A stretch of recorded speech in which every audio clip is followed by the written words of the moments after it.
धमकी क्या है? कहाँ से आई आप? दीपालपुर। दीपालपुर। किसके साथ आई हैं? किस पे आई हैं आप? हैं? पता भी नहीं है। 14 अगस्त को 14 अगस्त को अगवा किया किसी ने अगवा किया। आप किस फैमिली से हैं? कौन? आपका नाम क्या है? इरशाद। यहाँ पे कब फेंका आपको? आज। कितने बंदे हैं? कौन है वो? 4। कौन है? कौन वो? आपके जिस्म के साथ कुछ चीज और तो नहीं बंधी हुई? हाथ खोल दें आपके। बोल दी भाई, बोल दी। अच्छा, कोई औरत नहीं है?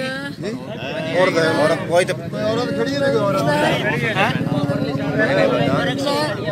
औरत कोई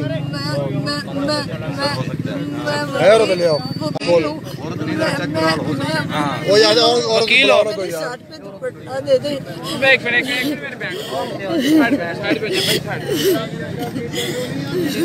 मुंह साफ करो, मुंह साफ करो। अच्छा, आप परेशान नहीं हो? ये आपको 14 अगस्त को अगवा किया है? 14 अगस्त को मेरे ऑफिस।